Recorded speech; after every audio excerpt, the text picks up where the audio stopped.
Hello and welcome to Shiny Side Out with Dave and Mackie on WZZR, broadcasting from Australia for Revolution Radio on freedomslips.com. That's a mouthful, all right.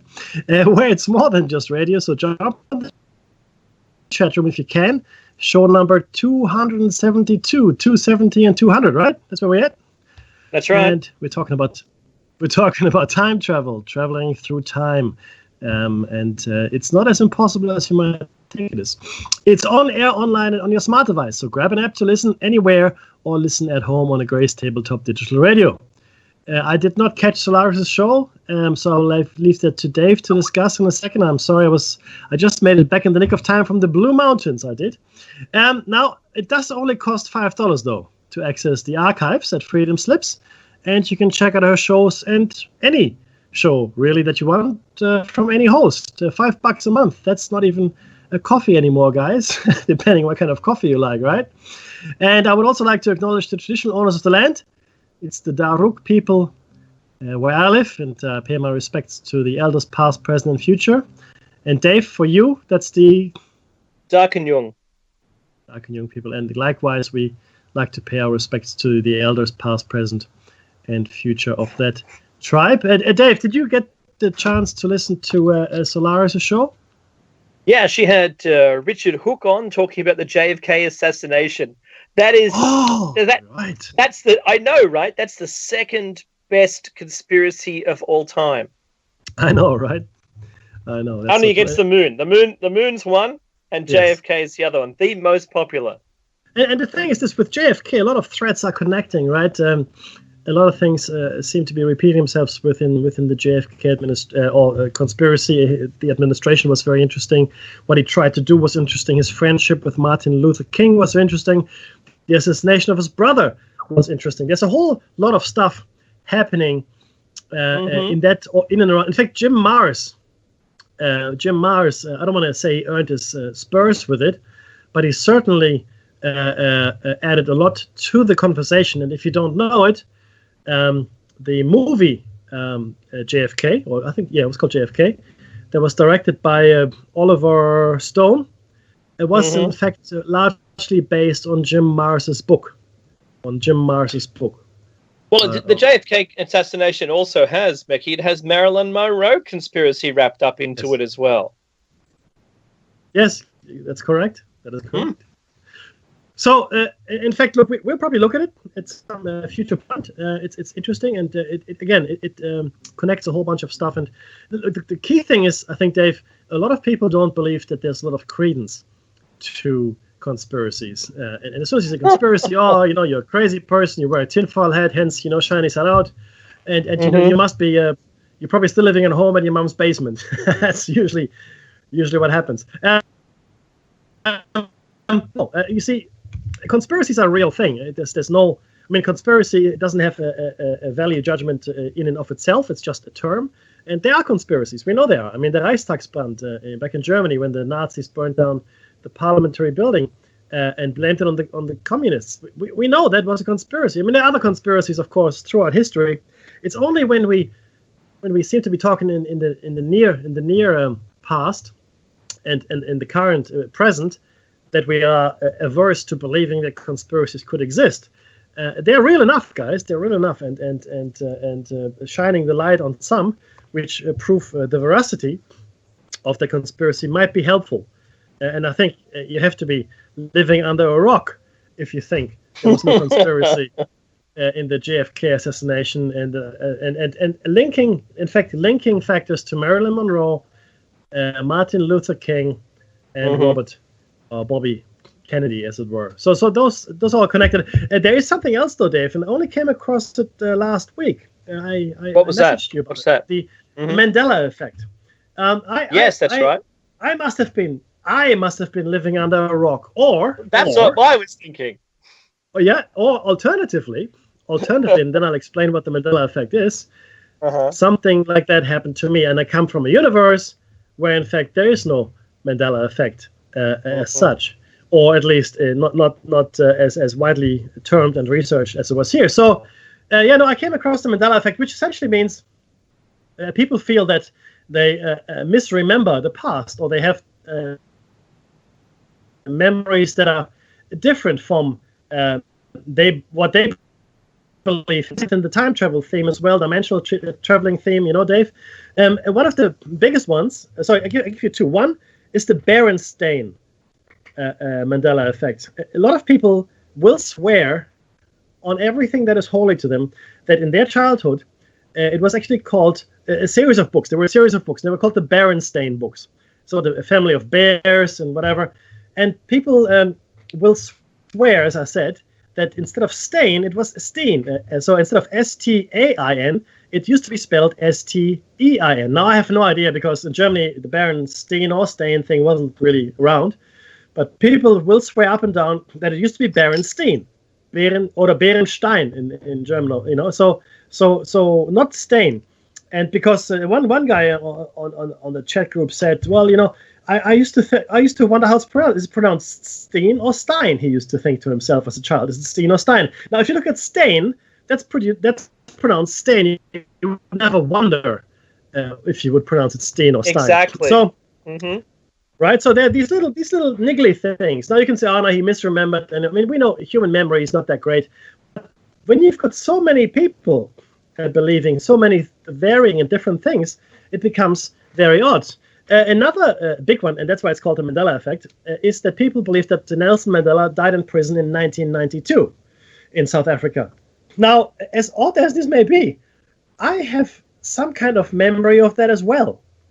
I seem to recall that Mandela had, in fact, died in prison. There was a big hoo-ha back then. And I remember thinking about it because we had just studied the ANC, the African National Congress, as a terrorist organization, as it was classified back then, believe it or not. The ANC, the African National Congress, was classified as a terrorist organization. So and I thought, that's a shame. This Mandela fella, he died in prison. The most famous prisoner, arguably, at that time. So again, am I misremembering? Maybe I am. But I have had experiences that lead me to believe that we are. We've discussed this, Dave. That leads me to believe that we are, in fact, skipping or flipping from one universe to another. Jumped rails. Jumped rails. That's it. That's it, buddy. If you're on a timeline, I know, Mackie, you described going against the deja vu when you were a kid, and I think that is the joining point between the universes, and that if you don't do the thing you saw, you're going to go to another one. Yes, I think that's exactly right. And like you said, I had this really. It was a very inane thing. I've spoken about it many times. You can go back to past shows, but it was inconsequential. You wouldn't even give it a second thought, hadn't it been for the deja vu, which very clearly outlined a certain course of action for me. I did not do. I did not do what my deja vu wanted me to do, if you will. That's right. And it really did feel like you said earlier, like feeling to the whole thing. So Dave, you are familiar with the Mandela effect, yes? Yes, and when Mackie threw me the link, it's like, I already knew about that one. But did you know what ME is? That was really funny. However, the jumped rails, the deja vu, the connection between the multiverse out there, the different timelines, that you're still going to go to the same conclusion, but it's a different rail, like they're railway cars that you're in. I hope that it makes sense to listeners, because theoretical physicists talk about multiverses, they talk about all sorts of things, and no one questions them. And would say, well, dark matter may not be real. That's what I think. But that's okay. I don't mind if they think it's real. However, and these are smart people, and I'm just for a minute here, I'm going to share in their intelligence and put ourselves, Mackie, in a Venn diagram and inside their circle. And a lot of listeners are going to be the same way, because it's only the smart people that bother to do the research. It's only the smart Yes. people that question the world around them. Mhm. Are the smart people sheeple? No, they're not. I just liked how that rhymed. But that you have to remember that the narrative of, and I don't want to call them the elite or the Illuminati, I'm not going to call them that. Whoever's ruling, the ruling people, their narrative, Meki, described was it ACN? Yes. The ANC. ANC. It described the ANC as a terrorist organization led by Nelson Mandela. Yeah, that's right. That's right. Huh? Why? Because it went against the establishment. Correct. That's all. So right now we're hearing a whole bunch of groups are being called terrorist cells and organizations. Are they? Or are they just going against the establishment? Think about it won 7 Academy Awards. 7 Academy Awards when it was first released. 1977. I'm talking about George Lucas' Star Wars. Who did we idolize in that? The rebels. Who were the rebels? A terrorist organization who successfully brought down the ruling party. Wait a minute. Hang on, Meki. So just let me get this straight for a second. That puts us as the bad people, surely. I mean, the Imperial Empire and all of its things, and didn't it bring peace to the universe? Aqueduct. Through weaponization? Yeah. And aqueduct. Didn't it? Yes, it did. Yeah. And aqueducts. What else have they brought to us? Roads? Health? Shut up.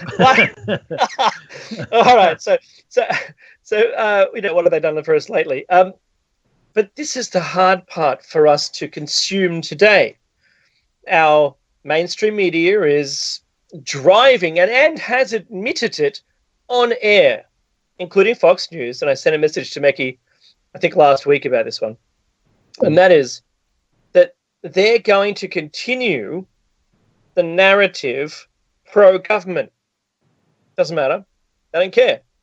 Mm-hmm. Right. And so advertising companies and media companies are self-confessed leaders of our world.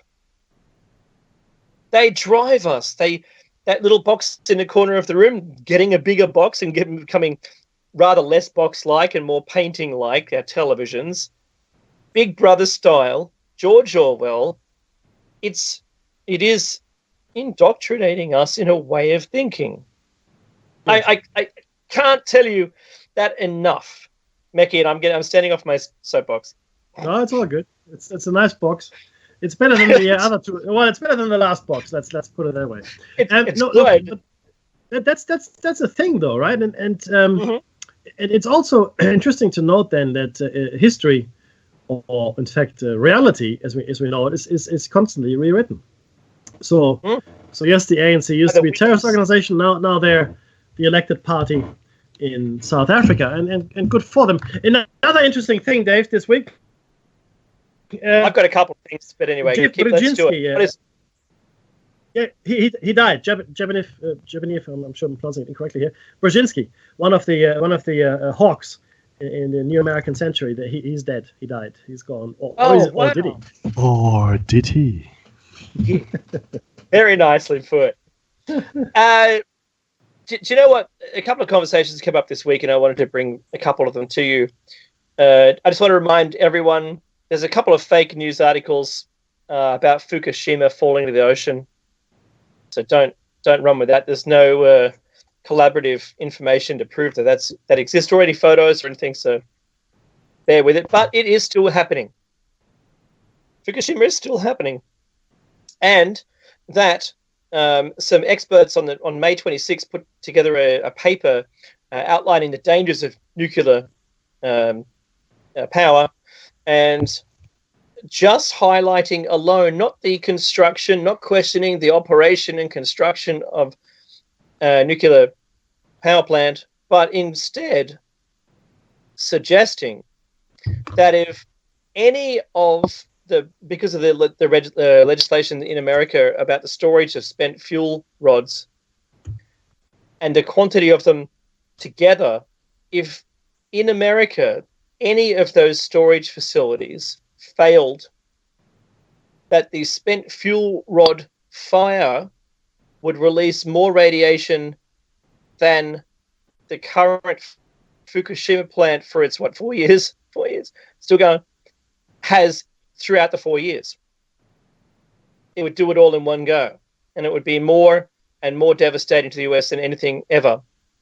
So just thinking about that, they've written a paper to do with the safety and the storage of the spent fuel rods, and I think that's really interesting. It should be something we should all remember, especially when your government near you, whoever they happen to be, says nuclear power is awesome.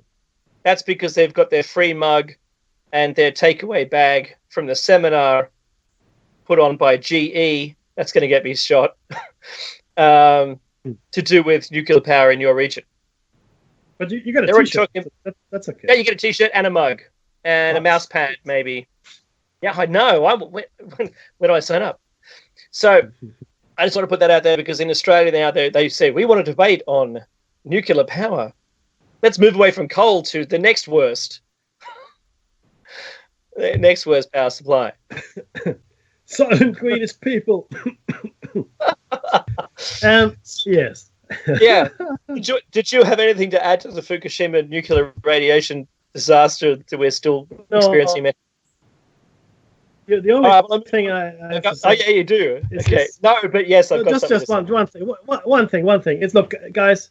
Let's be more conscious and let's ourselves use alternate power where we can. If you are in the capacity or able to install solar cells, please do so. If you can put up a wind turbine or use water power, please do so. It helps, guys. Every little bit helps. I know it seems like nothing, a drop in the ocean, if you will, but hey, let's just do that. No. So I can transition that really, really well with a beautiful segue to driverless vehicles, because driverless vehicles won't be fuel driven; they'll be electric or some hybrid of some kind of thing, or they'll convert water directly into hydrogen, oxygen, and just burn that and make more water. Yeah, imagine that, Stanley Meyer. Anyway, that came up. This driverless vehicles thing came up, and I thought it was a pretty good time to do it. We know that the single vehicle by Google is registered to drive autonomously, so that's a driverless vehicle. But the ownership of the vehicle, and I've mentioned this before, and I want to quickly just cover it off and say that as Mekki and I both we trend very well. We trend what's currently happening, what's happened in the past, to what it might do in the future. It's part of what we do. So call us a futurist if you really want to, but maybe a hypothetical futurist. I don't know, because is any futurist using too much of the current data? Because there's a couple of Arthur C. Clarke did a great job without actually being a futurist. He wrote about it, and he was right. Satellites are real, GPS, all that stuff. So I wanted to say driverless vehicles and ownership. I don't think that we'll own cars. I think at some point the cars will still remain in the ownership of the vehicle manufacturer, and that you'll just have an Uber app, but it won't be Uber. It'll be just I want a car or something. It'll only be one app, and you'll get it and you'll put it on and you go bleep. I want a car now, and a car arrives to your door, and maybe you schedule some visits in and you put your calendar in, and a car arrives that's not yours at some point. That's what I see happening. Yeah, I agree with you. And I tell you why, Dave. I completely agree with what you're saying. And what's going to drive that is legalities. No, it'd be legalities around liability. So if you've got a driverless car, because already that's happening, right? Who do you sue? Exactly. So what will happen? I do believe that in order for this to actually take off, the factories and whoever, or maybe even just the software owners, I'm not sure, right? But those guys that provide the service, which in this case is the car, will have to ultimately be liable for it, and they will only accept liability if they own and control all of the self-driving cars. In fact, think about that, right? So Yeah. I think you're correct, and it's going to be driven that way. And in cities, in metropolises, as it were, like big ones, New York, makes perfect sense. I still believe we will see private car ownership in rural areas and country areas, small towns, things like that, right? In fact, what we probably will see a lot more of is also a move toward mass transit. We're going to see a lot more efficient train systems, potentially, or other forms of travel that can move lots of people to where they need to go very quickly. And commuting in the States nowadays, it's normal to commute from, I don't know, let's say Dallas to, Orlando or New York, for that matter, for your job. And we will see the same thing in Australia. We'll see the same thing in everywhere else in the world, where it'll be normal to live several hundred kilometers away from the actual workplace. So all of these things are very likely, my friend. I think that's a good call. Well, I'm thinking that the workplaces themselves will transition away from being, a building. Yeah. As we move, like, I don't want to say virtual, but as we move away from, having to have a building with, the name on the top and everyone commutes to a central place. I mean, why? As the internet gets better, we should be able to do whatever we do at work at home. And as long as we're clocking the hours and doing the work, I can't see why telecommuting wouldn't be possible for almost everyone, unless you're doing object handling. Right. And then that would soon be phased out anyway, robotically, because we've got, autonomous robots working at the moment, not, that are programmed by the computer, but can work on their own, untethered. So there are versions of those now, and at some point, maybe even object handling people won't be required. I agree. Just a supervisor or something. Yeah, like a controlling engineering position. Yeah, in fact, a lot of science fiction stories have that incorporated into the overall background of a story, for example. But the thing is this: with the advent of the new technologies we're seeing every day now, over the next 20 years. The world is going to change significantly as we move into nanotechnology, 3D printing. All of these things are going to be a lot more sophisticated, instantaneous communications, and maybe even quantum computing as we move forward. So you're right, Dave. So manufacturing, as we understand it, mass manufacturing is going to change completely. But what will remain will be the specialized artisan craftsmen and women who will make, watches or teapots, which are hand painted. Those things will go at a premium. They will be premium items, because whatever's manufactured, 3D printed, whatever it might be, or meta transferred, is going to be of an extremely high quality. But if you want that human touch, if you will, then you have to pay for it. It's actually an interesting example today already in existence. I don't know. Do you know Le Creuset, the cookware? They're cast iron pots. With enamel. So they're French-made cast iron pots. They're called Le Creuset. There's another brand that's called Chasseur, also French-made cast iron pot. The Chasseur pot costs $200, right? But the Le Creuset pot costs $500. It's the same pot. It's the exact same pot, everything exactly the same. Now, what's the difference? The Chasseur pot is using a mold that's used again and again and again. So they're using the same mold for 1,000 pots. For the Le Creuset pot, they're using a new mold every time. So each pot is essentially unique. So you can see how these kinds of things are already creeping up. So if you've got the spare three, or in fact the price difference is larger than that. So if you've got the spare cash and you want a unique pot, I guess there's a market for it, right? But I think fundamentally we will see the economic phase change, where highly or high quality items are coming back, and they can come back because they're manufactured very cheaply. So the profit margins are high. So the only reason we're looking to manufacture cheaply with built-in redundancy is because it costs so much and we don't make enough money. But if you can change your production processes, which we will, almost certainly almost fully automate them, like, as Dave said, maybe some supervising engineer here and there, it'll become very cheap. So we will be able to produce quality very cheaply, I think. Pardon me, I see the 3D printing, because we can 3D print in plastics, two types of plastics. We can 3D print in rubber, and we can also 3D print in metal.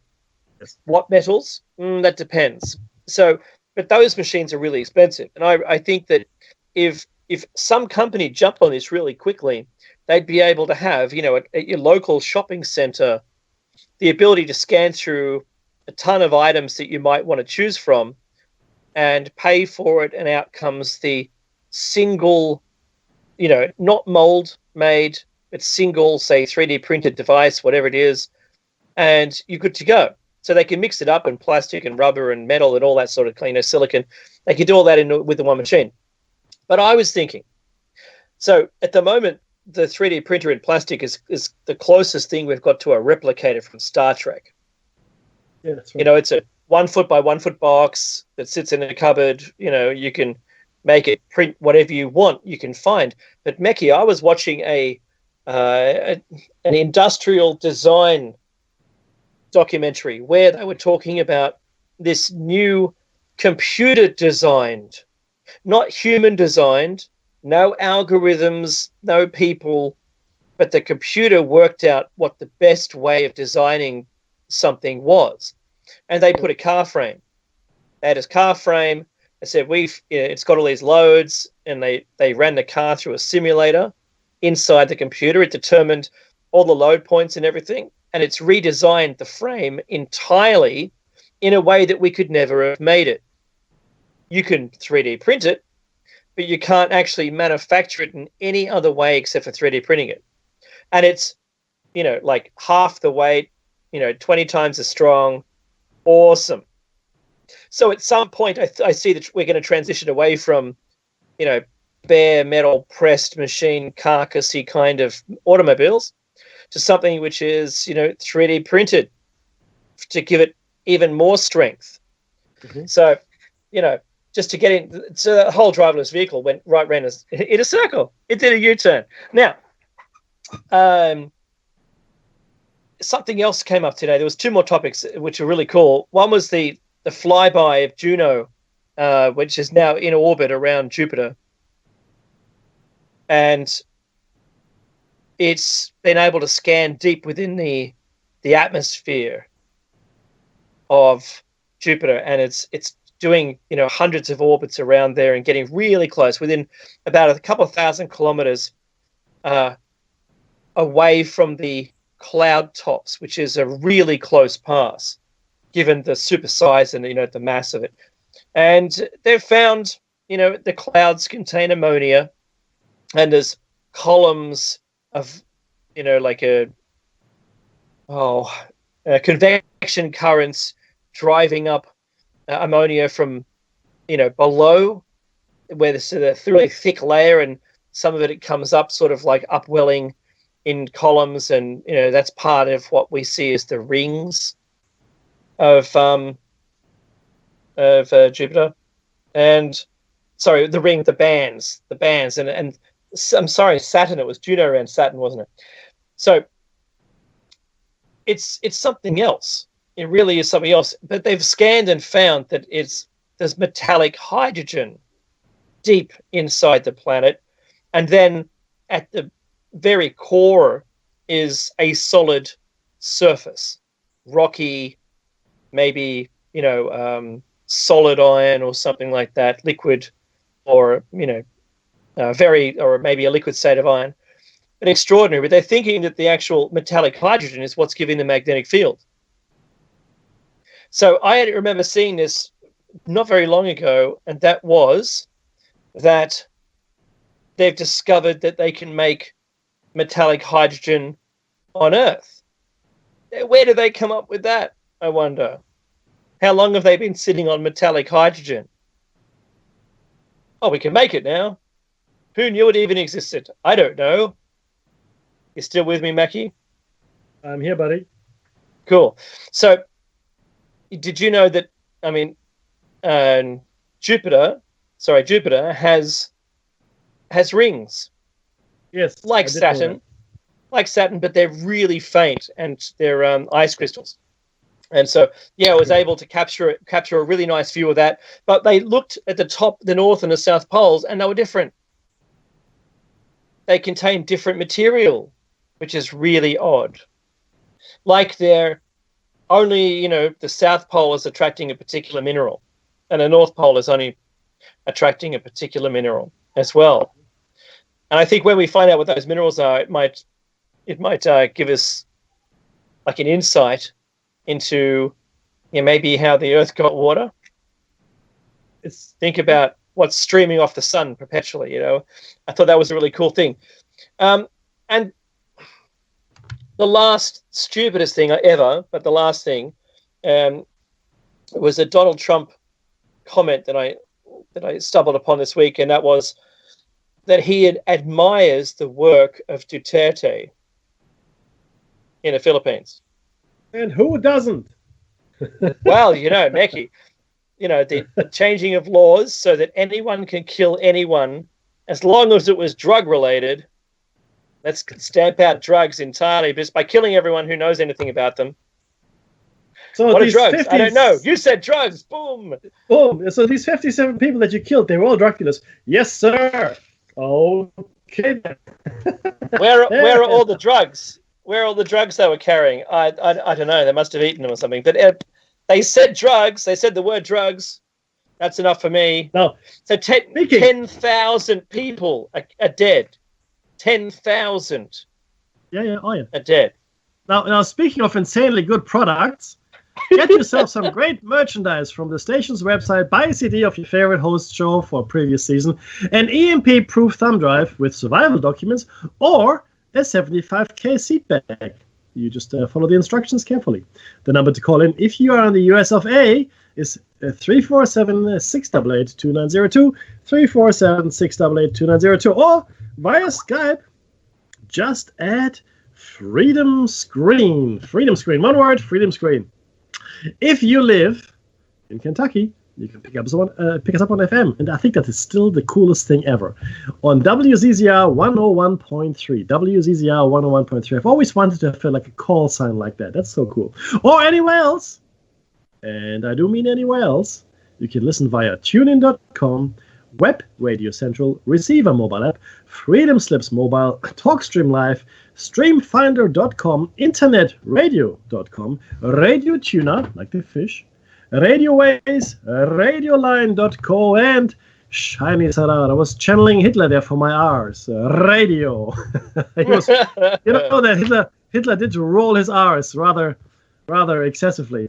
How about that for a segue? One more thing, Dave. And by the way, yes, that's a new level of insanity, Duarte. I mean, the whole thing in the Philippines, I'm not sure how.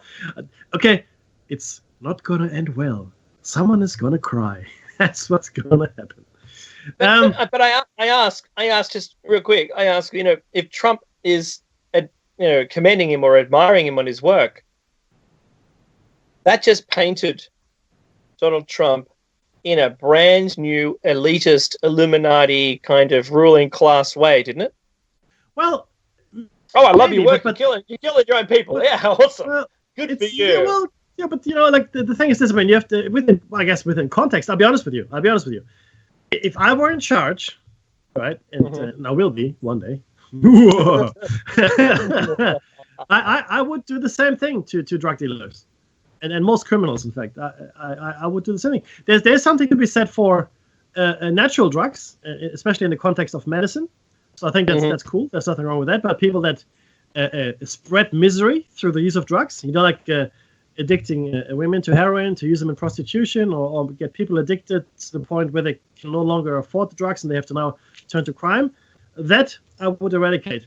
But having said that about Donald Trump, I mean, he also admires the North Korean leader and said he would like to meet him. Now, from Trump's point of view, you have to peel it back a layer. It makes sense because he is quite young. I'm talking about the North Korean leader. And I think Trump admires anyone that can control or marshal that much power, in my opinion. And I mean, it takes a certain kind of mindset to appreciate that kind of quality. I mean, you can say the same thing about Adolf Hitler or Stalin, Mao. These people managed to galvanize entire nations around them, right?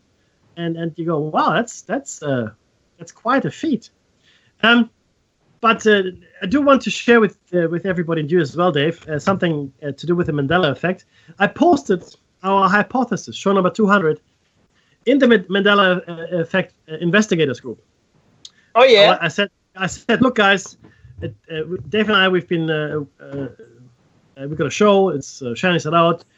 We've got this hypothesis. I've been researching the paranormal conspiracy for 40 years. Why don't you listen in? It starts at 30 minutes in, please. Good night, Jerry B. Have a good one. That's from the chat room, by the way. And just have a listen and tell us what you think. I'm curious. And one comment came back. Too many words. too many words. Too many words. Now, I appreciate any feedback, and that was pretty cool. Actually, it was fun. And the person apologized. They said they're too tired. They're gonna listen to it again, and they'll get. But the person said, "Oh, this is awesome! I love it. I'm gonna check out the other shows." And maybe that's what we should do, Dave. Like let's post shows like the Hypothesis out there in these groups to add to the conversation, maybe, right? Because I do believe there's a lot of information to be had that we could provide for other researchers. So I think we should do more of that self-promotion because I think it can't hurt, right? Yeah, it can't hurt. So I've been doing a very similar thing. When I find people talking about elongated skulls, I put our interview in. Oh, good. And it's I have to say it's the second highest rated show that we've done. Yeah. Extraordinary. So anyway, I don't want this quick thing that I'm about to mention because everyone, I'm actually on my mobile phone and I hope the audio is okay. I rebooted my computer at 3:00 and it's still going. It's still rebooting. It did some update on its own and it's still running. It's at 91%. So maybe by the top of the hour, another 20 minutes, I might actually be on my computer. But I wanted to just let everyone know my darling, the mother of my children, bought me a birthday present. And it finally, I was able to, it was all booked in and it was a drive in supercars and it was a lot of fun. And now I've got the racing car itch and I'm now playing an online game called iRacing.com, which is, it's visually real. It looks real. The cars handle like they're real. I don't get paid money. In fact, I'm subscribed to them, so it costs me money to play it. But it's not very expensive. You just need a good computer to do it. I'm hooked, Mackie. I'm hooked on racing. It's awesome. But the Lamborghini that I drove was fantastic. That's a real one. And the Ferrari was really nice. But I'll never, from all my maths tells me, my experience with mathematics tells me that in my entire lifetime I'll never get to own one, unless it's a wreck that I bought for $1 at an auction. No.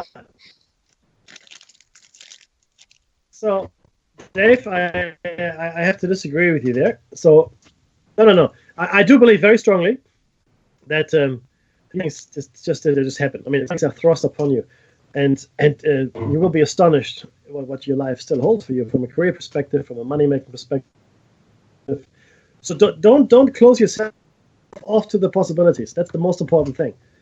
Right? I mean, if you can dream, it'll happen, and I really believe that. So if you want to own a Lamborghini one day, you know what? You will own a Lamborghini one day. If that's what you want to do, if that's on your bucket list, there's no reason you can't achieve it.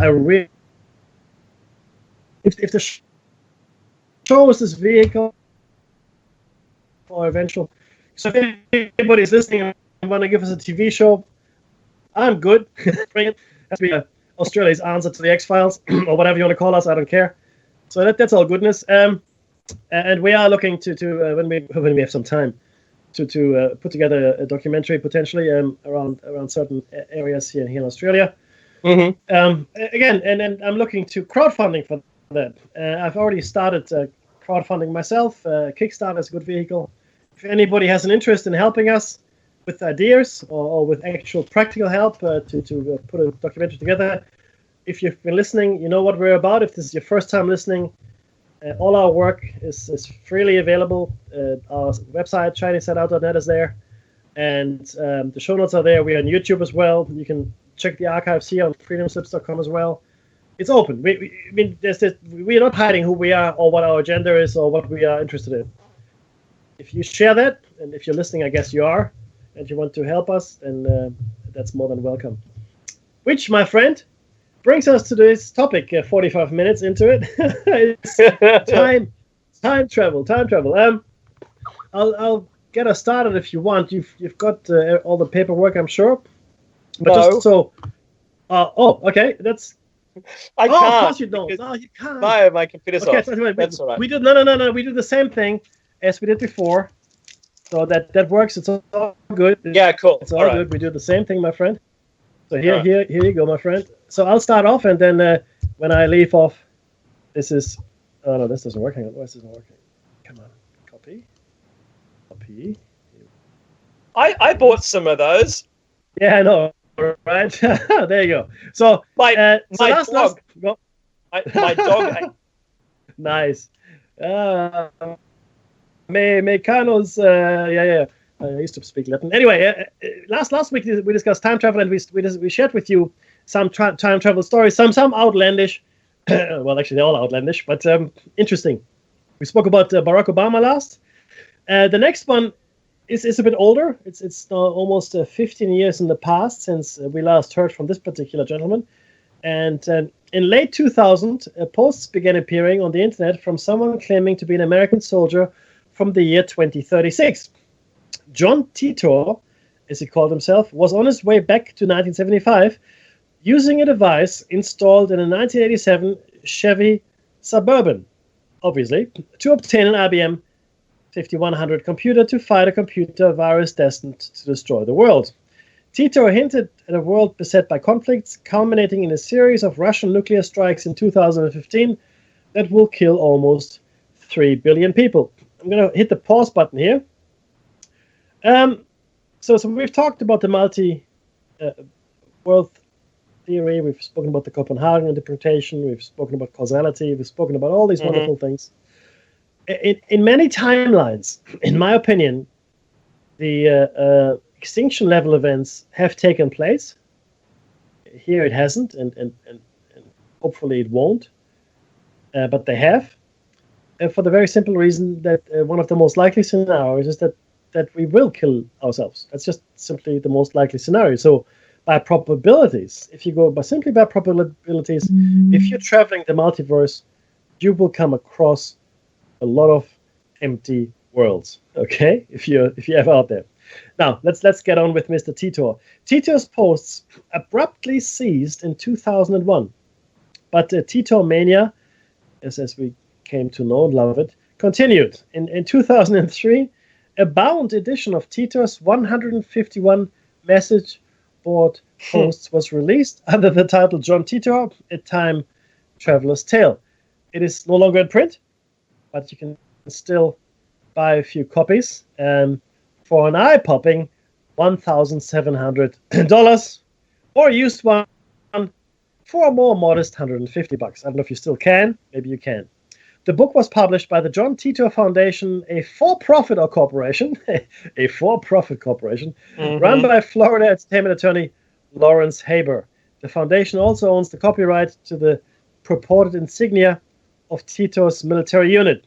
Interesting, in fact, the Fighting Diamondbacks, which is inscribed with a quote from Ovid, Tempus edax rerum, meaning time devours all things. Time devours all things. Now, just as an aside here, John Titor is the name used in several bulletin boards during 2000 and 2001 to be by this poster who claimed he was a time traveler.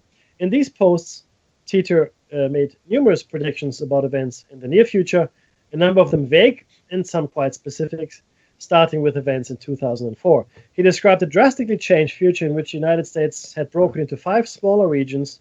The environment and infrastructure had been devastated by nuclear attack, and most other world powers had also been destroyed. Just a little bit of background on John Titor in case you're not familiar with him.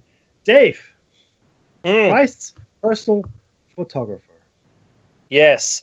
Father Pellegrino Anetti was a Benedictine monk and respected authority on archaic music. He also claimed to have co-invented, as part of a team that included Nobel Prize-winning physicist Enrico Fermi and the German rocket scientist Wernher von Braun, the chronovisor, a device that looked like a television but could tune into events from the past. According to Anetti, he had observed the Last Supper and Christ's crucifixion, as well as Napoleon and who's that? Cicero. That's right, Cicero. The team had later voluntarily dismantled the device because in the wrong hands, it could create the most fearsome dictatorship the world has ever seen, to quote. It had been inspired, he said, by Nostradamus, who had personally related to him the device's possibilities. Oh, they made everything jump. Tons. Oh, there we go. When pressed for evidence, Anetti produced a picture of Christ on the cross, reportedly photographed through the chronovisor. After the photo's resemblance to a carving by Hulot Valera was noticed, however, Anetti was forced to admit the photo was a fake. Nevertheless, Anetti insisted the chronovisor was real. Fascinating stuff. You know, that's interesting. Yeah, look, is it possible? Well, the answer is yes. Essentially, it is, because we are now looking at starlight that is thousands, millions, and billions of years old. So essentially, we are looking into the past.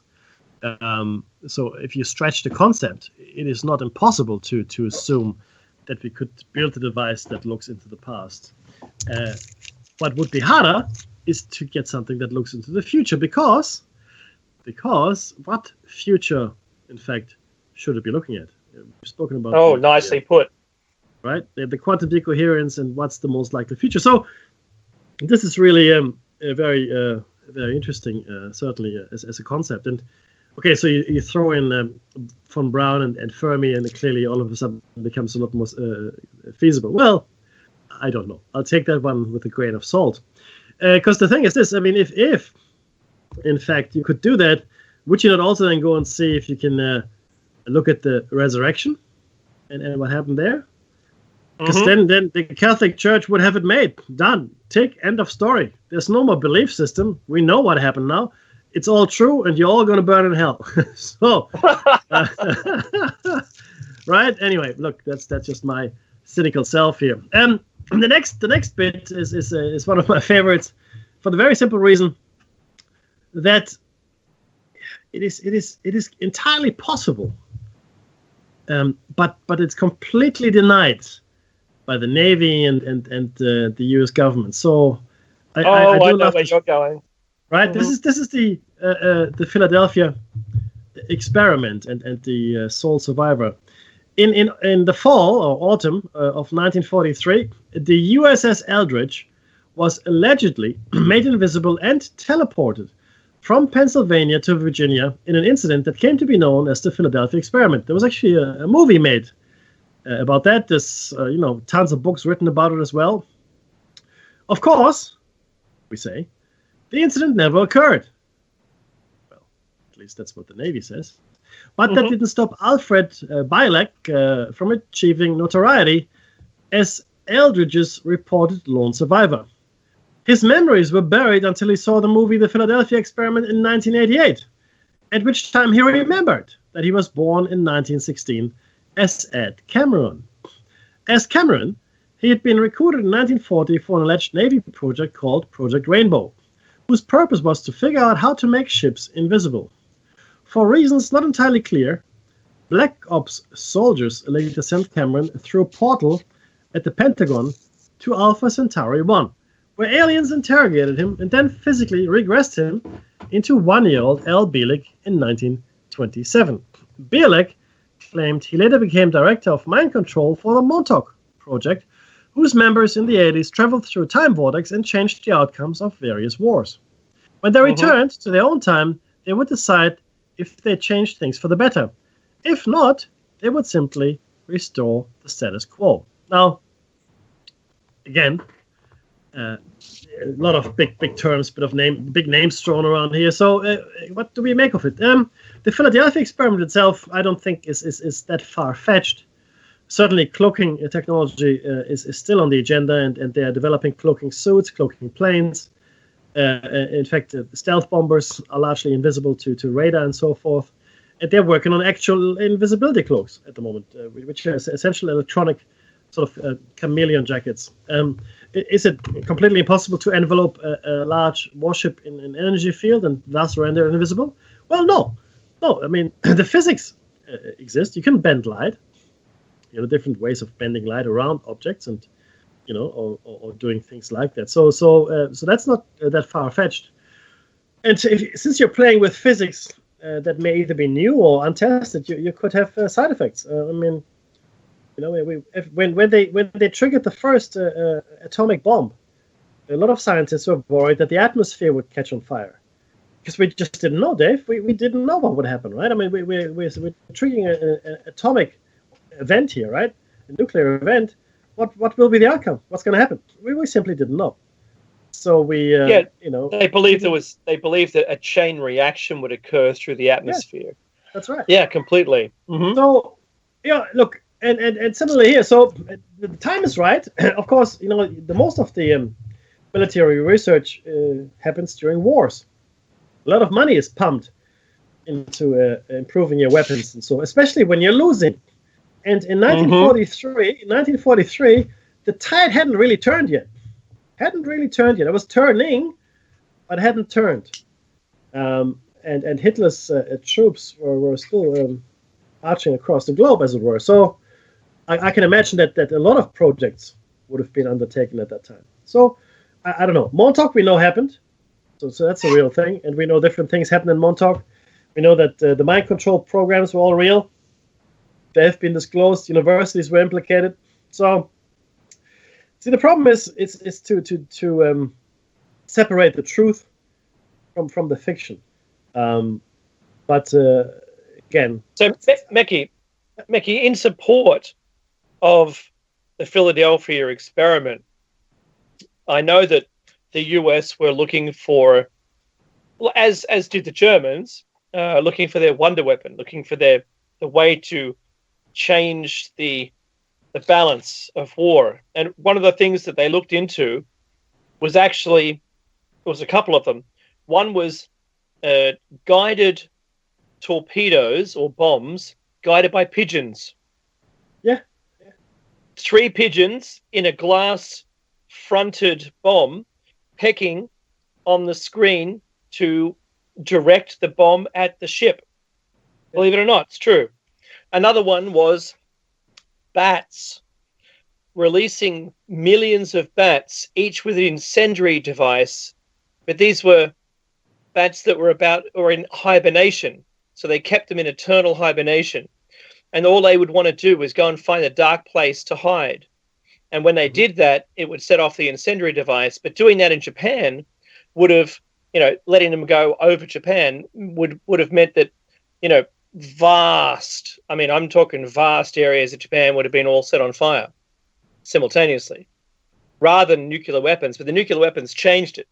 However, since they were looking at such, let's call it preposterous in today's terms, alternate methods of weaponry, you can see how it gives some rational thinking towards the Philadelphia experiment. You're losing ships everywhere in the ocean. The German subs are crazy, killing and destroying trade routes and ammunition and supplies, right, in the open sea. All you need to do is hide your ship. Great. Perfect. It's been around since, as soon as we could imagine that you could have a force field, you could have a cloak. So why not? Now I'll throw some money at that. It all seems to make sense. And the stories of the Philadelphia experiment echo on today. where fellows were, crewmen. The ship itself was verified. The use of the ship was verified and was given back afterwards, but changed and updated and fixed after the experiment. But people were melded into the steel, disorientated. The amount of electricity that they'd packed into this ship to try and make light bend around it, to make it invisible, was extraordinary. So surely there'd be some outcomes. They said a white mist developed around the outside of it, and then it vanished, only to appear, was it 100 or 200 miles away? No, it was quite a distance, but yeah. All right. Well, it was some ways away. Extraordinary. Like, I would like to believe that they did it. That's one of the ones in the time travel I'd like to believe. But did it? Well, it or makes sense. something else? We don't know. We don't know, but it makes sense. I mean, if you look at the similar experiments at the same time in Germany around the Nazi bell, right? And torsion physics, which I think might be different to the physics that was deployed. Or Red mercury. Yeah, exactly. Red mercury, as well as the jump rooms. So a lot of things are hinting toward much greater capabilities that we have. Well, not you and I, but that are available to us than are given to us at the moment. We're kept in the dark for most of these things, and again, there's been almost complete silence on the subject of anti-gravity, teleportation, and anything remotely connected to any of these things. Dimensional rifts, travel, all of that is as a scientific thing, simply not on the agenda. But it was at one point. That's the point. It was at one point. Tesla, and certainly up until the 50s, we did speak about anti-gravity. We did speak about these things. Just now it's no longer a subject to be discussed. So the music should start any moment. I should suggest. Yeah. When we come back, we're gonna keep going with some of these interesting time travel stories. And hopefully you'll find them as interesting as we do. And then we're going to look at some cover-ups. We're going to look at some potential ways to time travel. We're even going to talk about Montauk. Yes, we are. And the Philadelphia experiment and a whole bunch of other stuff. There's a lot of stuff. We won't finish today, guys, so that this show will at least continue into next Sunday. But maybe there is no music today. I don't know. The music should be with us any moment. But while I still have this talking stick, please donate if you can. This station, as well as this particular show, are completely listener funded, meaning you hold the purse strings. If you like what this station brings you, then please support it. Subscription is an easy way to do it. $5 a month, that's pretty sweet. You get access to all the great show archives, and Hawk is doing a great job in keeping those updated and current. And yeah, if you like what people bring you on the station, not just us, then please donate. It doesn't have to be much, I mean, there's a whole bunch of you guys out there. $1 is good, 50 cents, whatever it is, right? And certain things you can purchase merchandise. Like we said earlier, you can get seed packs, or you can get shows on a CD of your favorite hosts. All of these things are available. So please do donate. If you can, it'd be greatly appreciated, and it keeps this media as free and unfeathered as possible. Like we are beholden to no one, Dave. We are unbeholden. We are truly free on these cybernetic airwaves. That's absolutely true. I'm not sure that the music's going to play. Maybe it's only hourly or the top of the bottom of the show.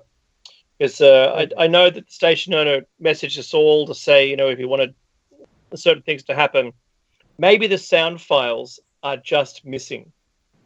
Yeah, I'm not sure. Let's keep going, I say. Mm-hmm. And Dave, you're next, my friend. The women who visited a queen's memories. On August 10th, 1901, Anne Moberly and Eleanor Jourdain both academics at St. Hugh's College in Oxford were spending a day in Versailles. As they searched for their petit Trianon, they became lost. They began to feel strange, like something was oppressing their spirits. Two men in long green coats and three-cornered hats directed them across a bridge, where Moberly saw a woman in 18th century clothing sitting on a stool sketching. Back in England, the women investigated the mystery. Neither of them knew anything about 18th century France, so imagine their astonishment when they discovered a picture of Marie Antoinette and saw that it was she whom Moberly had seen sketching. The Queen had been sitting outside the Petit Trianon at the very moment she'd learned a Parisian mob was marching towards Versailles. The women were convinced they'd experienced a ghost trance of Marie Antoinette's memories. Under the pseudonyms Miss Morrison and Miss Lamont, they published an account of their experience called An Adventure, which became a bestseller. It wasn't until 1950, by which time Jourdain and Moberly were both long dead, that an examination of their correspondence with Society of Physical Research, sorry, I couldn't read that for a second, proved that the women had added numerous details to their account only after they had done their research. That puts a fly in the ointment. It does, only from the point of view that the experience itself probably would not have been enough to put into a book that makes it interesting for anyone. So that's like the story. True too. The story is, these guys showed us a way out, and there was Marie Antoinette sitting sketching. The end. What a bestseller! So look, I don't begrudge them wanting to be more interesting, as long as the core of the story is in fact true, and they did see that happening, right? I mean, the other things can be added, and since they knew nothing about French history, especially from that time, it makes sense to make it more interesting for the reader to do your research. The best books are always the ones that are well researched and well written and developed. You have to care about the content, the characters, and things like that for you to keep reading. Now, there are a number of other stories, and the next one I'm going to share with you is about the baby stealing alien military. Michael and Stephanie Ralph reported that aliens using fractal time technology abducted them and stole their 2-month preterm daughter. But the worst part, according to their website, is that the same thing could happen to us. We can prevent this, however, through prayer and recognition of the signs of abduction. Exhaustion, bruises, missing time, and areas of the body which appear brightly colored when viewed under a black light. The Ralphs are a bit vague, however, on what actually happens after an alien abduction, but their understanding of the technology involved is surprisingly comprehensive. The aliens, aided by the US military, use jump gates, teleporters, wormholes, dimensional travel, fractal resonance, and even magic to travel through time and space. Other evils perpetrated by the aliens include vaccinations, fluoride, and genetically modified food, all of which damage our metaphysical abilities and keep us from being able to fight the attempted occupation by the predatory hyperdimensional species, or at least our ability to understand what the Ralphs are talking about. No, look, this is a bit tongue-in-cheek. Having said That's got everything. That story has everything. It's got everything. Romance, laughter, excitement. It's got everything.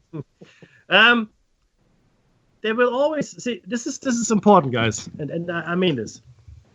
As we're delving into these subjects, you have to be able to distinguish fact from fiction, the hoaxer from the truth seeker, and Dave and I are we can be fooled.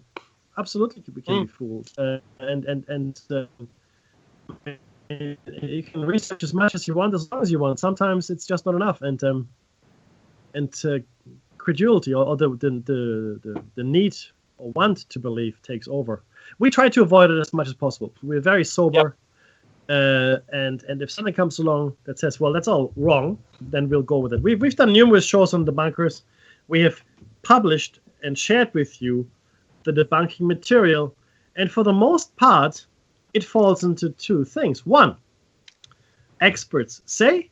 Two, common sense would say. So everybody knows. Everybody knows. 58% of people know that, Dave. So, see, when that happens, I switch off. I'm not interested any longer. If somebody comes to me with a coherent argument and says, this is why it is, bang, bang, bang, I go, okay, great. So, and it does mean, though, that you have to get rid of some of the preconceived notions that you carry within yourself, like the scientific method is infallible, and that these experts have no agenda and they're completely, utterly interested in the truth only. And they're not they're not funded by their ideal. Correct. And one of my pet peeves is Occam's razor. And I'll tell you why. So Occam's razor is essentially a concept that states, usually, I'm simplifying here, usually the simplest explanation is the correct one. Okay. But, and I want you to think about this. Who determines what the simplest explanation is? What we normally mean, right, when we say Occam's razor, simplest explanation, we mean within our framework, within our catalog of references that we grew up with and we feel comfortable with, within our box, Dave. Yeah. The simplest explanation is this, in our box. So that's when my problem with Occam's razor is, okay? That's really my problem. And people learn this, and they think they're really smart because they've learned everything there is to learn. And look at me, I know all these mathematical formulas, and I know biology, and I have a lot of. I closed my textbooks. Yeah, exactly, right. So, but life cannot be categorized like that. Life is not neat. Life is not something that easily fits into a box. I'll give you a simple example. They talk about spectrum disorders. Okay?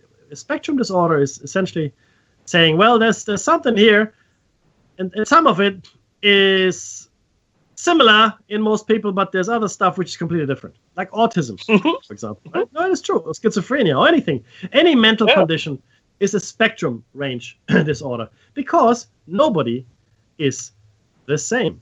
Nobody is the same. You will not find the same type of autism or schizophrenia expressed exactly the same in two people. Not exactly the same. There'll be similarities and quite a lot in some cases, but we have to all understand that we're dealing with individuals here. So from a scientific point of view, that's horrible, Dave. That's horrible because I've called it something. It's called autism. Everybody has to be the same. It's got to be exactly the same for it. So, no, we got an idea. Let's call it spectrum. Whoa, that's it. Fantastic, Dave. That's a good idea. It's a spectrum range disorder. Yeah, that means everything, all of this stuff over here, boom, in that box. Done. Tick, tick, bingo. Tick. And that's really same with these things here. So the next thing we'd like to discuss with you is maybe a day.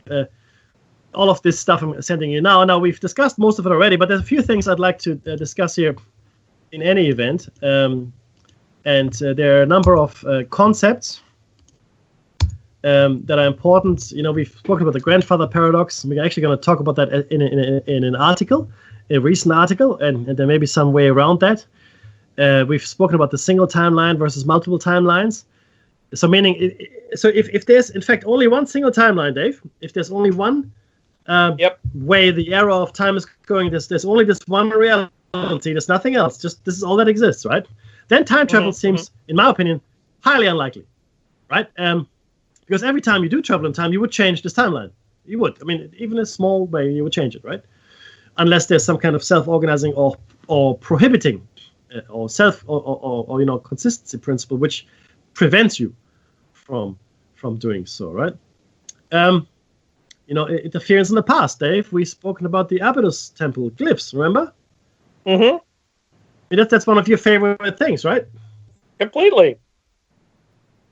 So do you want to talk about it? We'll talk about it later, right? So no. Look, Einstein, I love his time in a box. All time is in a box from here to here. Time starts at this end, ends at the other end. Whatever path you take is already predetermined. If you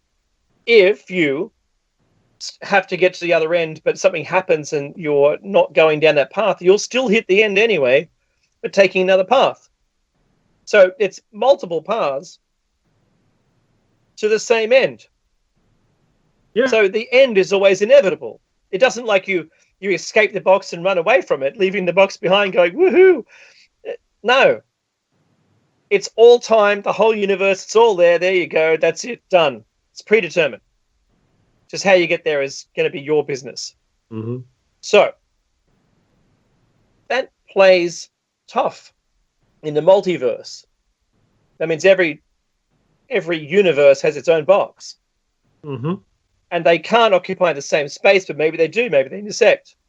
We talked about the fourth dimension of the time is fourth, but say the fifth dimension, where everything is sort of connected. And that seems to make more sense.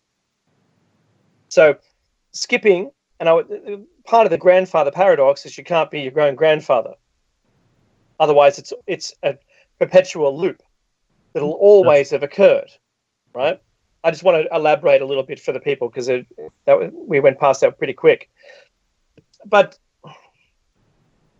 when you're talking about the Abydos temple lintel stone, where there is clearly and unmistakably anyone currently alive today who's seen a helicopter identifies one of the glyphs as a helicopter. It is unmistakable. There is no confusion. You can draw it on a wall exactly the way it is and ask anyone, what's that? They'll say, that's a helicopter. Until we made helicopters, we didn't know what the hell it was. Mm-hmm. It made no sense to us what that was because we hadn't made one yet. So how did they know what one looked like? Mm-hmm. And that's why Meki's that's why you have it in the show notes, because is this an example of time travel? Is it, in fact, a documented sighting, or, it landed and it's part of a story there in the Abydos temple about, and it looks like a Black Hawk. So a Black Hawk helicopter is, for some reason, gone back in time, gone through a portal or something. We don't know. Maybe somehow it did, and it's been or become visible to the creators of that temple at some point in its life, in the temple's usable history. And they went, that's not something you see every day. I'm going to document that. Can you sketch it for me, and I'll put it in, I'll carve it into this lintel. Yeah. That's the only way. And they didn't do it front on, because a helicopter almost means nothing front on. They did it side on, as an elevation, a side view elevation of a helicopter with the rotor blade perfectly in proportion to the way they are today. You have to admit to yourself, let your preconceptions go, and take that on board when you consider whether time travel exists or not. That's it. And these are the things. I mean, that's my point. That's my point right there. And look, there are many things like that. I mean, you look at mysterious out of place objects, UPARTs, out of place artifacts. Mm-hmm. And they vary. There are a number of different explanations offered for them. Because the most common explanation is, it's a hoax, or it's you misidentified something. You're plain lying to me. That's the first response people give to. Hey, Mekki, what about? They weren't a knowledgeable person. Yeah, they weren't trained. They weren't an expert. Yes, they were just a miner. They were a miner in a mine, found something in a lump of coal. It's got to be because you just don't know what you're looking at. Correct. That's exactly right. So yeah, we no longer want to listen to you because we can't trust you because you don't have a degree from my university. So there's that, right? But nonetheless, these things keep popping up. Now, the reason they don't pop up as much anymore these days, there are a number of reasons. But you have to understand, back in the olden days, 100 years ago even, mining was a fairly manual and labor-intensive task. So people would go and actually dig by hand with shovels and picks and so forth, right? Machines came much later. And if you've seen mining equipment today, I don't know if you have, I have, close up as well, because I did work with those industries. They're massive. And they churn, so there's no person digging anymore. These are digging machines. Now, these digging machines has got shovels, if you want to call them that are to put a couple of cars in, and they're chewing. They're chewing into the rock, and then it's broken down and processed with very little human intervention. And if there were anything found, it's highly likely it would be completely destroyed by the time it's all processed, right? And if something is found, maybe these days there's some kind of agreed memorandum that, if you find something odd, let's just not tell anyone about it. The thing is, this also, if something is found, and it does happen still, especially when council does something or when there's a smaller construction like for building, if they stumble across like an archaeological site, it shuts down the operation. And that comes at great cost to the building conglomerate. That's exactly right. So if you've got large mining corporations, and these are worth billions of dollars, tens of billions of dollars, right? Mm-hmm. And these mines are also, massively valuable assets. And if you shut them down for a day, a week, a month, or whatever it is, it costs a lot of money. It costs tens of millions of dollars. That's why security and safety are such big concerns, because a death on a mine will shut down that mine for a long time, and investigations and so forth. So safety and people safety is of the utmost, of the number one priority for these mining corporations. So I'm not surprised we don't see as many as we did in the olden days. But even in the olden days, we didn't see that many. And the ones that we did see were complete flukes. How likely is it to find something? I mean, look at the size of the planet, look where we dig. And to find something somewhere means that there must be a lot out there. So we dig here and we dig there and, wherever it's accessible and so forth, and we find stuff. That means there must be a lot of stuff out there to be found. Which means there were global or globe-spanning civilizations at one point, or whatever the case may be. Now, one of the explanations for finding these funny things, of course, is time travel. It is. Or interdimensional travel. Just because they are parallel dimensions doesn't mean they are at the same developmental stage as we are. They could be millions of years ahead, or they could be millions of years behind us, or just out of step, or whatever, anything in between. So if we traveled across the dimensions, if we could, for argument's sake, we could travel, to different areas of capability and development, I would suggest. Now, if time travel is possible, and there are time travelers and there are artifacts in the past, and there very well may be, then they would have been incorporated into history by now. They were just, part of what happened. So you travel back in time, and whatever you do simply becomes part of history. So did the Nazis win the war? In some timeline, maybe they did. In another, they did not. There've been books written about this. There's a recent TV show, I think Amazon produced it. It's called The Man in the High Castle, based on a book by Philip K. Dick, one of my favorite authors. He also wrote movies. He also wrote books that were later made into Total Recall, Minority Report, Blade Runner, and so on and so forth. So he was a very prolific writer. He had some very interesting beliefs, if you the time to look him up. I highly recommend it. Philip K. Dick. So it's hard to say what's what, Dave. It's really what I'm trying to get at here, and that's why we're doing what we're doing, because it's fascinating stuff. The Bermuda Triangle, Dave. I mean, is it possible that this is some ancient machine?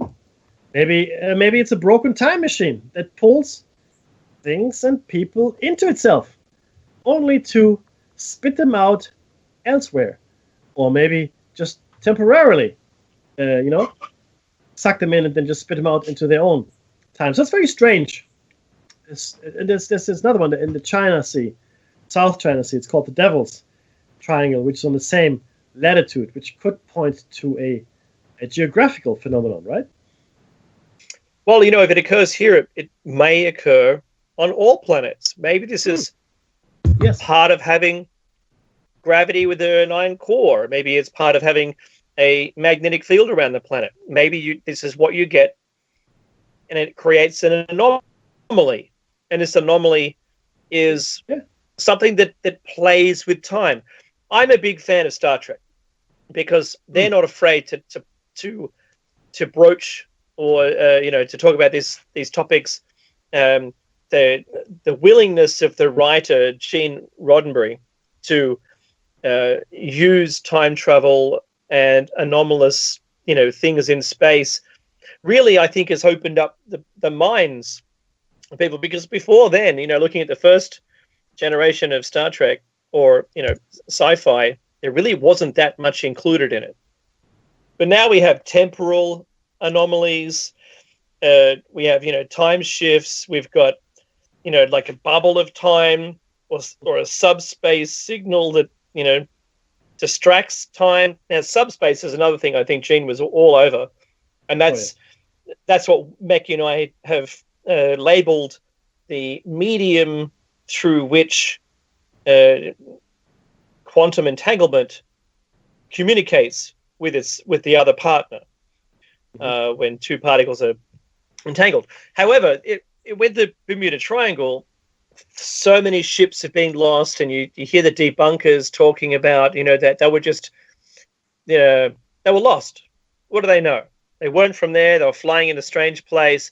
Yeah, but you're ignoring the pilot, the trainers who have flown these training simulations over the Atlantic Ocean often enough to not become disorientated. The radio signals, when you hear the pilots talking about the gauges spinning, or there's this weird cloud in front of me, or the water has turned to a foam beneath our plane. Each one of those, and you can hear fear in their voice from pilots. Traditionally are calm, collected people. They're chosen because they're not crazy. They're trustworthy. They're when you work in the military, of course, you're trained as a spotter, so you can identify other aircraft. But don't forget, this isn't limited just to the aircraft. This also has ocean-going vessels that have disappeared, or all of the people on board have vanished, and the boat is fine. Mm-hmm. That's right. It's like a Marie Celeste. Yeah. That's right. So, ghost ships come to question, but one thing remains: you fly into it, there's a possibility you won't fly out, and if you do fly out, it may be like a springboard, where depending on the direction you go in, maybe it accelerates you through time, through the anomaly and out the other side, where you've passed a great deal of, say, distance in a very short amount of time. And that's what happened to that Cessna pilot we spoke about last week. Now, it happens in two places on a planet, the same latitude, above and below the equator. No, it's both above the equator, isn't it, Mekki? And you've got to wonder, are there more? Have we just not experienced them? Because we don't fly everywhere, That's exactly right. Yeah. And look, I've always loved this one. This was the Bermuda Triangle was a favorite of mine when I was growing up because of the mystery behind it. There's something here to solve. Yes. And that's why I've always been attracted to it, because I don't believe that it's simply pilot error or shipping error or gas bubbles coming from the sea floor sinking ships. Because if it sank the ship would be there. That's You right. know? So you tell me. Something should be there. Like, it shouldn't just disappear, right? Yeah. And, you got a whole squadron of planes. What? You're saying that they just flew into the ocean and disappeared? Or they flew north where there wasn't anything and ran out of fuel? That's right. Really? I don't know. I wish I knew the answers. Maybe it's just a place like on Mecca. I love that Close Encounters of the Third Kind brought the Bermuda Triangle back into the paranormal again, because all of the aviators and shipwrights and everyone there was involved in those had been abducted by aliens and were returned. That's right. And hadn't aged a day. Exactly. So I love that about that. So I'm quite a big science fiction fan. But Mackie, where does this take us? Well, look, essentially, let's talk about the human dimension for a second. Okay? And we've spoken about this as well in the context of the hypothesis, in the context of the nature of our reality. We have something called precog or precognition, and we have something called déjà vu. So precognition or déjà vu would indicate, to me at least, and Dave, happy for you to disagree here, that our fabric of time and space is in fact broken. If it is real at all, it's at least broken. There are rifts in it.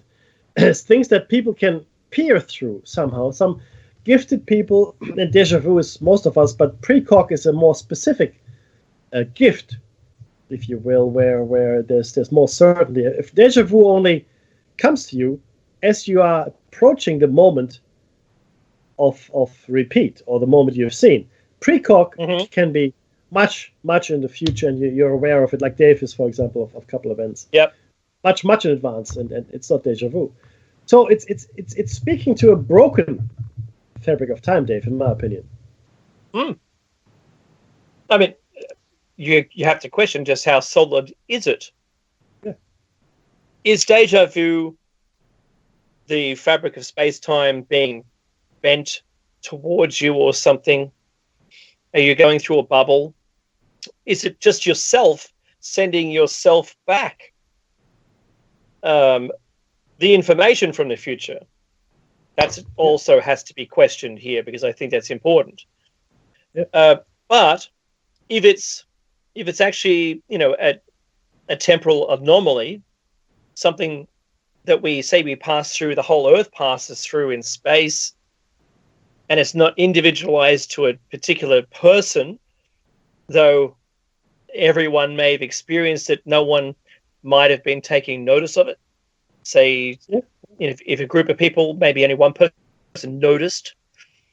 They feature this in the Matrix movie. They have a different explanation for it. They say, déjà vu. What did you see? I saw a black cat. And there was another one just like it. What was it? Exactly the same? Was it the same cat? Uh-oh, they've changed something. And that's like a jumping of the timeline, where a record needle skipped. If you'd like to explain it any other way, I'll leave that up to you. But doesn't that raise those questions? Doesn't it? Was Einstein right? Was everything predetermined? Is it just a multiverse? And how can we possibly even see something in the future? Mecca, we talked about this, about the big farmer, not a single big person who does farming, but the pharmacological companies have been doing research. They did research on déjà vu and the prevention of such.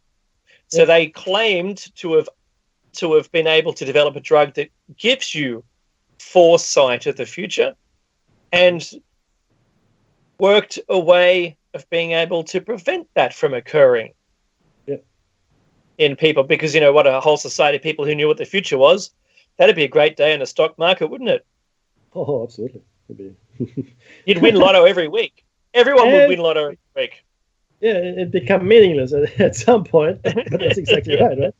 And that's what would happen. Look, it becomes very difficult. We also have to understand another thing, Dave, which is very important, which is how we see time. In the West specifically, we look at time in a linear way. Like for us, time is a progression. Even it's an evolution. So it goes from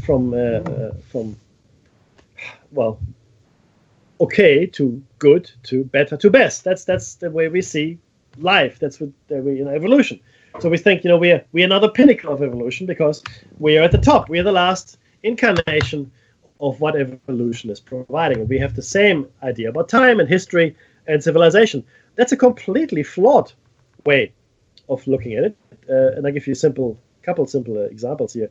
The dinosaurs were around for hundreds of millions of years, arguably much more successful than we are in surviving on this planet. Now, what we understand that some outside agency, be it asteroid or other things, destroyed them.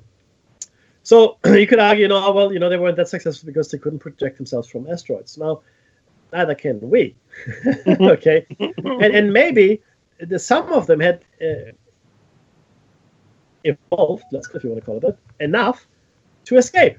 So there's stories of these saurians, like Star Trek again has a beautiful storyline. Is it possible that the dinosaurs evolved around millions of years? We, so science has it, have evolved in about 2 million years from our ape-like ancestors. So is it so far-fetched then to assume that the dinosaurs were able to evolve maybe several intelligent saurian species in that time? I think not.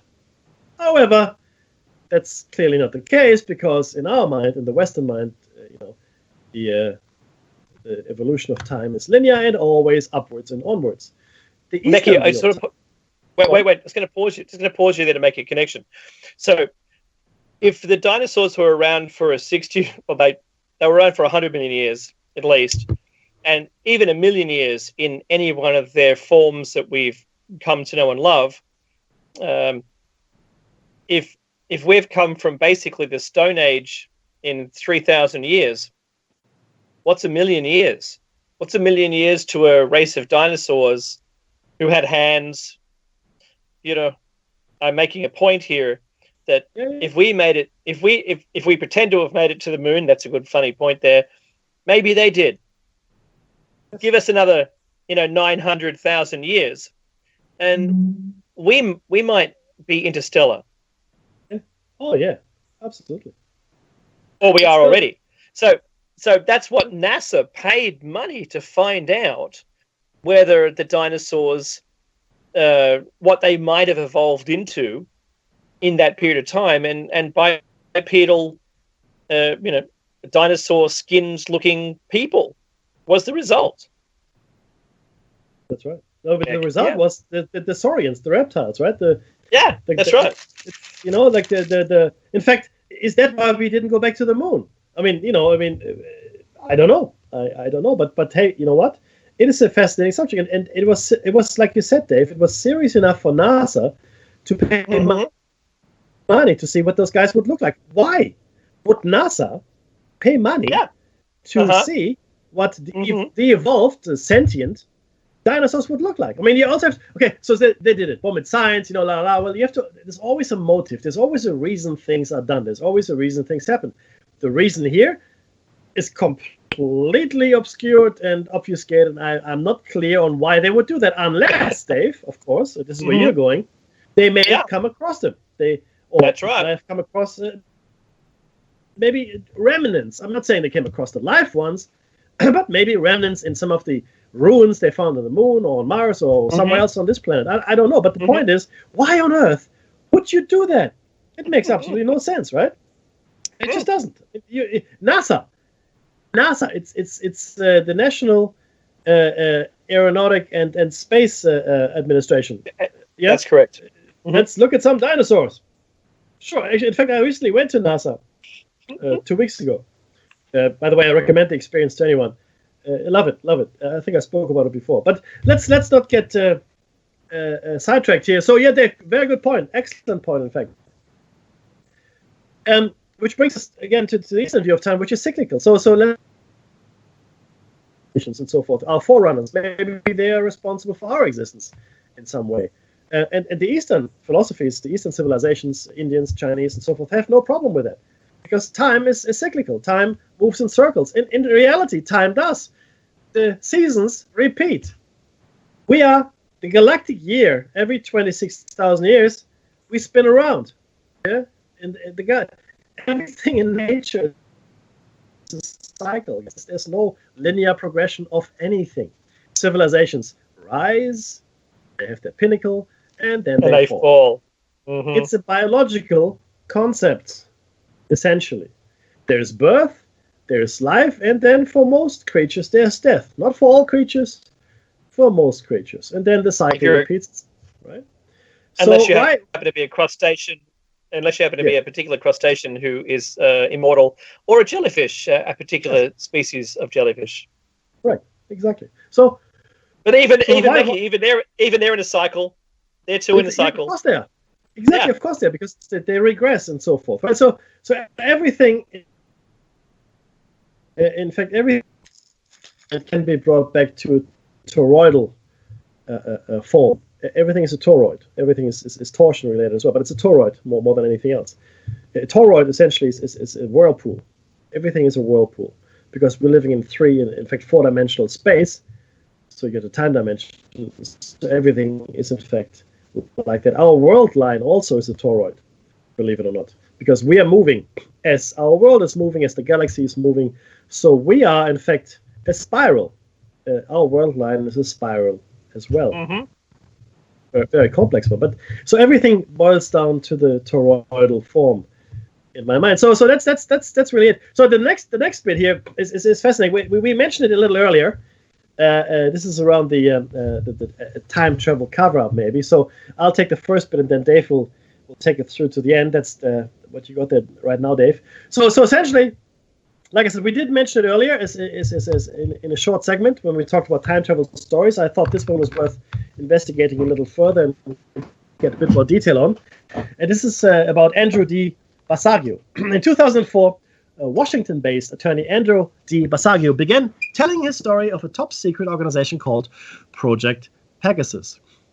Although he was only 7 years old at the time, Basiago claims he had, from 1968 to 1972, participated in a number of bizarre experiments that took him on journeys through time, space, and potentially into parallel universes. This is also the same Basiago who told us that Barack Obama himself may have been part of this program.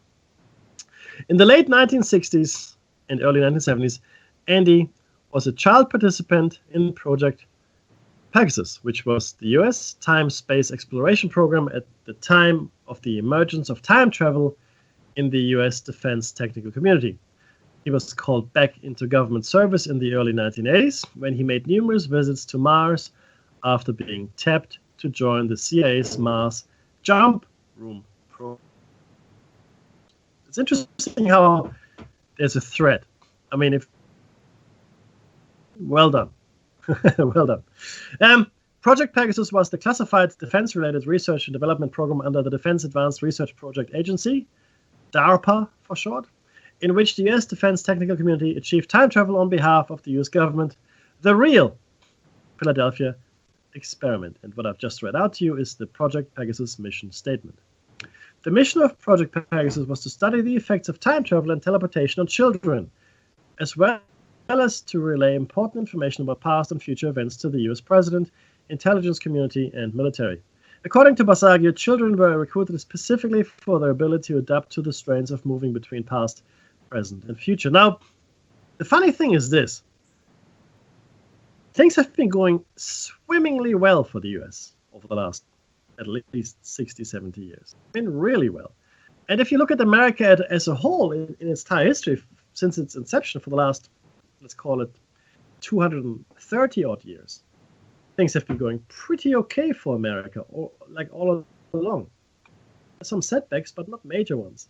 So does this hint at some kind of temporal engineering in the favor of the US? Maybe. Maybe it does.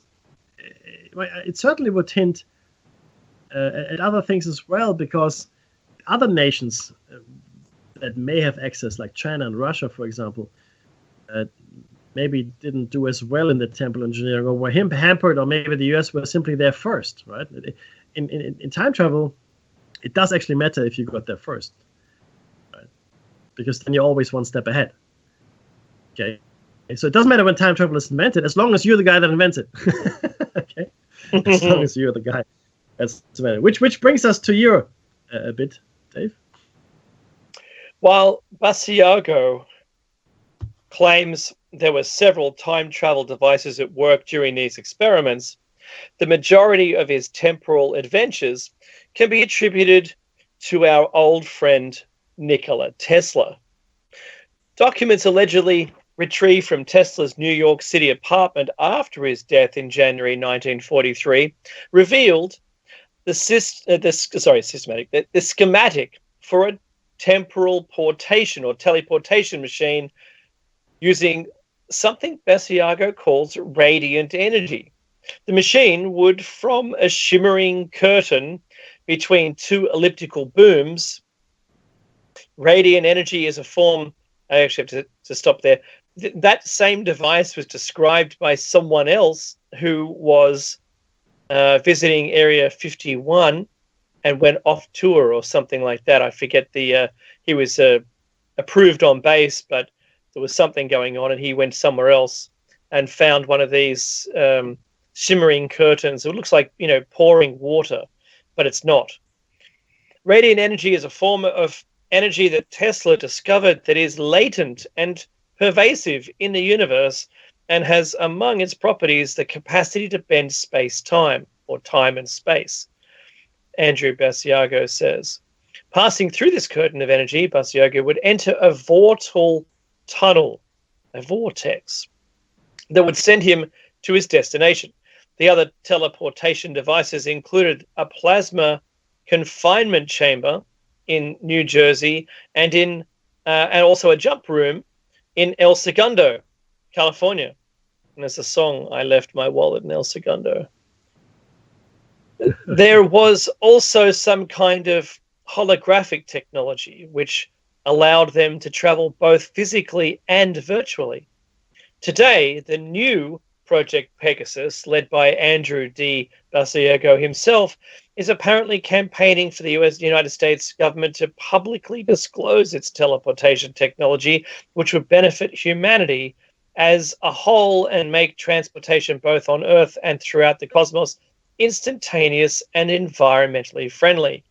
Basiago's story is far from over, though. He intends to run for president of the United States in 2016. Well, that didn't happen.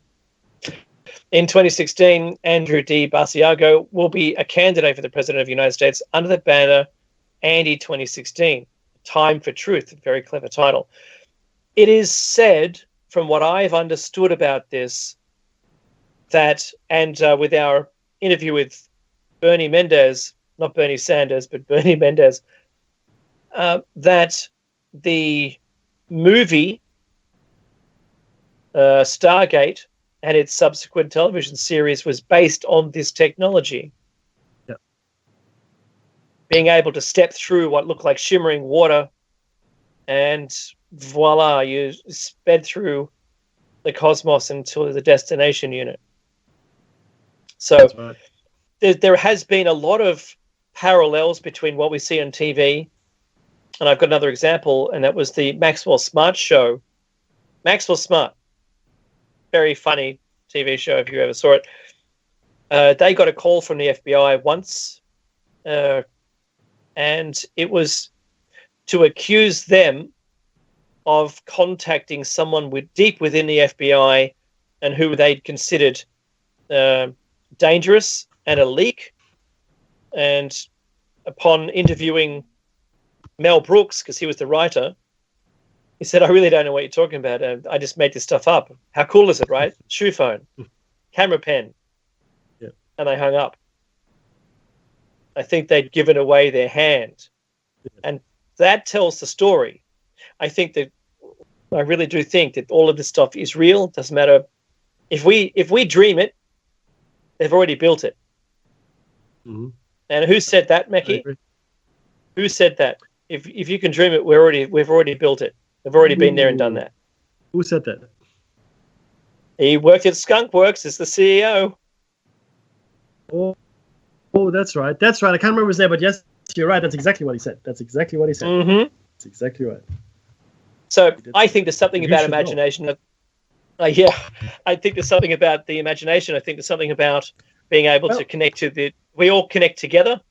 I'm stalling so you can pull it up, and because I got no access to anything here, I'm on my mobile phone, and that when you create, you're actually pulling or connecting to other brains on the planet, and that's the other person may not do anything with that idea, or they might be the one doing it. You're connecting to it as well. We've proved remote viewing, the use of, and conducted by the FBI for a number of years, 20 years or something, and remote killing as well. So remote viewing was proved to be real, and remote killing was also in operation. So awful remote killing, remote viewing, not so bad. I think we can all do it. Yeah. Now, would you think it? Google comes up empty, but that's okay. That's all right. That's just do Skunkworks CEO, Becky. That'll come up. I just did, and oddly enough, maybe my machine is just not working. Very, very strange. Here we go. Oh, here we go. That's it. That's him, I think. Lockheed. That's Lockheed guy, isn't it? That's the one you wanted? Yeah, Lockheed Martin. Yep. That's right. Here we go. Ben Rich, Mackie. Yeah. So the name is coming up. That's it. That's him. That's exactly right. That's exactly right. Now, but to take a step back finally came to me and think about what we said recently. Yeah, Ben Rich, you're quite right. So, but what does that mean, though? If you can dream it, you can build it. It means that ultimately, we are in fact very clear. The things we've shared with you over the last 3 or 4 months around quantum mind and quantum physics and all that wonderful stuff we talked about is the culmination. This is the culmination. This simple quote that Dave just gave you. If you can dream it, you can build it. It's just a realization of that truth, that we are creating reality. You need an observer for reality to exist, but that also means that we can create, we can shape our reality. We can shape what we want if we have enough imagination, enough support, and enough enough willpower, if you will, enough faith in ourselves, enough belief to create it. So that's really what that means, guys. And you have guys saying it. I mean, if you can dream it, you can achieve it. Yes, that's right. You are creating that reality. We are. So why is reality such a mess? Why is, I mean, if let's say time travel exists, and also let's say quantum decoherence is a thing, and we are actually creating a reality each moment of our existence, why is it such a mess? Wouldn't somebody have taken control and made it something better? I mean, wouldn't that be something? And that brings me back to a thing in the Matrix, Dave.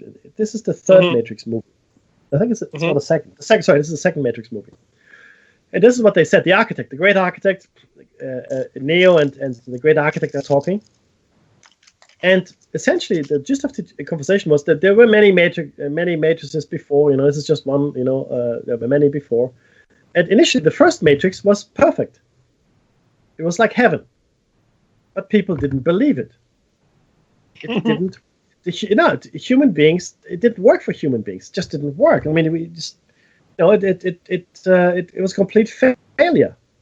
So they made it what it was, which is our reality in a way, if you want to, if you look at it that way. That's what the great architect said, and I think there's a lot of truth in that as well.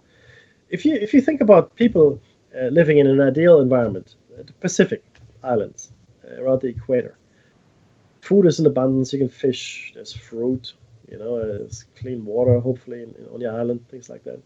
It's in my mind, one of the best modes of existence that there could be. I mean, we all dream of the island getaway, right, Dave? We all want to live on a tropical island, surrounded by beautiful women or men, if you're a woman, eating coconuts and having pina coladas and whatever. That's what we do. Now that's you and my dream And maybe most of you guys out there living in cities, living the Western lifestyle, as it were. And for us, it would be a dream. If you're born into that kind of life, chances are you don't see it quite that way. Chances are you don't, but you might get bored. You will find yourself empty of challenges, maybe. I don't know. So you create these challenges. I mean, these Pacific Island nations were quite warlike. They like to eat each other for various reasons. There are cannibals out there. Tattoos and all these things. I mean, tattoos, they were tribal and all that, but, but you have to fill in your time somehow. You have to somehow fill your time with meaning. You have to somehow fill your time with purpose. And if we lived in an idealized world where everything was perfect and everyone was happy, then you would have to ask yourself, well, where is meaning? Where is purpose? We have that. We have the purpose. I mean, let's make this world a better place, or whatever it might be, whatever it is for you. But this world is very imperfect, and maybe by design. Maybe it is imperfect by design, because like I said, if quantum decoherence is true and we collapse this reality every moment into something that we expect, and if there's time travel and we can go back and fix things, then why isn't it being done? Why? Or if you think maybe they did fix it, and this is what we got, right? I mean, just imagine how bad it was before. So, see, these are all questions that are very important, but that I want you to think about as well. I want you guys to think about that, because ultimately, we have to extract meaning. We have to extract meaning from all of this. And it's interesting to talk about these phenomena, Dave. It is interesting to talk about these mysteries and conspiracies. It is, of course, it's interesting. But we also have to now be able to infuse meaning. We have to bring it all together. What does it all mean? What does it all mean? What is the meaning? Is there a meaning? I think there is. Dave probably thinks so. But that's our job. That's our job, guys. We can't just sit here and talk about this and that, talk about that. And we can't be victims either. Don't take a victim and tell, woe is me, I can't do anything. The machine is too big and everything is going to happen to me and there's nothing I can do. The conspiracies are too big. La la la. That's no good. No. So if anything, we've learned. I've learned. Mekhi, you mentioned dreaming. Yeah. You mentioned dreaming. So farmers dream of more rain. Yeah. People in the city dream of escaping the city. Yeah. People in the islands probably dream about, going to a city. Yeah. We all want what we don't have or we can't have. That's right. That's from a dreaming perspective, and I think that's our escape. Remember, we talked about this as being escape. It's a place where we feel comfortable and everything seems to make sense, and that's maybe it isn't the escape. Maybe this is, or that's the reality, and we're living in the virtual environment, like Mekhi's just said. Maybe. Yeah, no, I agree with you. Maybe that's it. It's a possibility, and it's just as possible as all the other outcomes. Because when the greatest minds on Earth come up with these theories, is anyone ridiculing them? No. And why ridicule Mekhi and I if we're putting those forward to you? Oh, that's preposterous, Dave. Well, actually, do you know what? You go talk to this physicist, because he's the one who started this theory. You go tell him how preposterous it is. Go on. Oh, no, I don't have time for that. But I can talk to you, Dave, and I can tell you that you don't know what you're talking about. All right, go ahead. Come on, you just tell me that again, and I'll tell you how I came to my conclusion. And you tell me how you came to your conclusion. If it's just that you don't want to hear it, then I'll leave that up to you. There's the music. Right. All right, guys. Next week, time travel again. Please come back next week. Thank you very much for listening, right, Dave? Yeah, we'll see you next week. Take care.